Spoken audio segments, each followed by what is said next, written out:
So guys आपका एक बारी फिर से स्वागत है हमारी डेली रेसलिंग एपिसोड में। और शायद अब डब्ल्यूडब्ल्यूई ने पूरा मन बना लिया है कि वो ज्यादा से ज्यादा फीमेल रेसलर को डब्ल्यूडब्ल्यूई में साइन करना चाहती है, और वो भी अमेरिका की टेरिटरी से बाहर निकलते हुए। हमने पहले तो जॉर्डन ग्रेस को देखा, फिर हमने जापान से ग्यूलिया को देखा, और वो तो ऑलमोस्ट डब्ल्यूडब्ल्यूई में आ चुकी है, कितनी बार अपीयरेंस भी दे चुकी है। कि तभी डब्ल्यूडब्ल्यूई की नजर अब एक ऑस्ट्रेलियन सुपरस्टार पर जाकर टिक गई है, और वो और कोई नहीं बल्कि डेल्टा ब्रांडी है फ्रॉम ऑस्ट्रेलिया। एंड माना तो ये जा रहा है कि कुछ टाइम बाद वो भी डब्ल्यूडब्ल्यूई को ज्वाइन करने ही वाली है। अभी हाल ही में उन्हें डब्ल्यूडब्ल्यूई परफॉर्मेंस सेंटर में भी देखा गया है, और एक बारी वो NXT UK 2019 में भी दिखाई दी थी। तो थोड़ा बहुत इतिहास तो उनका और डब्ल्यूडब्ल्यूई के बीच में है जरूर। तो मे भी अब वक्त आ गया है कि उन्हें डब्ल्यूडब्ल्यूई में बुला लिया जाए। ठीक वैसे ही जैसे आपका वक्त आ गया कि आप अभी चैनल को लाइक एंड सब्सक्राइब कर दो, और इस वीडियो को एंड तक पूरा देखना, क्योंकि आज जरा ज्यादा होने वाला है। एंड नाउ आप देख रहे हैं रेसलमैनिया एंड सब्सक्राइब करना तो बनता है। वेल गाइस, अब रिटर्न की बात चली रही है, तो बहुत सारे नाम अब हमारे दिमाग में आते रहते हैं जब समर स्लैम आता है, जैसे रोमन रेंस, एलेक्सा ब्लिस,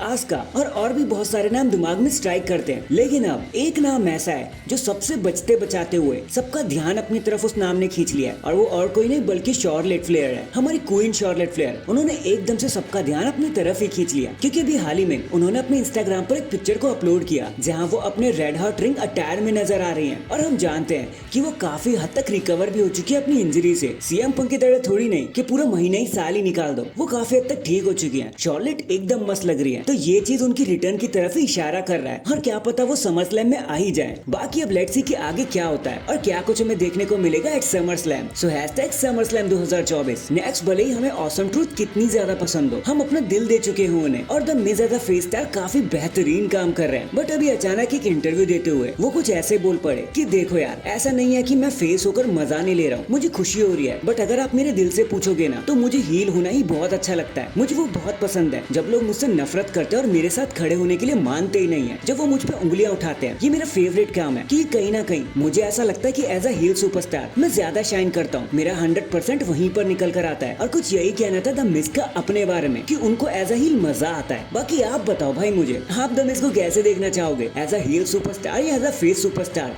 आपको वो कैसे पसंद है कमेंट करके जरूर बताना। इसके बाद गाइस, लव हिम और हेट हिम, बट हमें इतना तो रिकॉग्नाइज करना पड़ेगा कि हमारे लोगन पॉल बहुत खतरनाक काम कर रहे हैं, और उनको 250 दिन हो चुके हैं as a united state champion, जो बिल्कुल भी छोटी बात नहीं है। उन्होंने नॉट ओनली ये title last year Rey Mysterio से जीता था सऊदी अरेबिया में, बल्कि लॉन्गेस्ट यूएस टाइटल रेन की लिस्ट में वो टॉप 10 में जगह बना चुके हैं। एंड ऑफिशियली तो उन्हें 260 दिन हो चुके हैं। नाउ लेट्स सी कि अब वो इस टाइटल को कितना और स्ट्रेच कर पाएंगे, क्योंकि अभी समर स्लैम में LA नाइट उनका इंतजार कर रहे हैं बेसब्री से। तो फिलहाल के लिए #Congratulations Logan Paul. In the and अब देखो, क्योंकि समर स्लैम एकदम करीब आ चुका है, कॉर्नर पर ही है, जिसकी वजह से रोमन रेंस के रिटर्न की जो स्टोरी लाइन है ना, वो बहुत मार्केट में घूम रही है। कभी कहते हैं कि रोमन ऐसे रिटर्न करेंगे, तो कभी कहते हैं वैसे रिटर्न करेंगे। हर कोई एक्सपर्ट अपनी खुद की कहानी बनाया जा रहा है, लेकिन इस बार तो भाई अलग ही कमाल हो गया, क्योंकि देखो ब्लड लाइन ने रोमन रेंस को ललकार दिया, पॉल हेमन को मारा। एंड क्योंकि पॉल हेमन दो डब्ल्यूडब्ल्यूई के सबसे बड़े स्टार को मैनेज करते थे, रोमन एंड ब्रॉक लेसनर, तो लोगों का अब ये मानना है कि रोमन एंड ब्रॉक लेसनर एक साथ ही रिटर्न करेंगे टू फेस ब्लड लाइन, और अकेले ही दोनों मिलकर पार्टनरशिप करेंगे, और अकेले ही ब्लड लाइन को तहस नहस कर देंगे, उनका खात्मा कर देंगे। अब भाई पता नहीं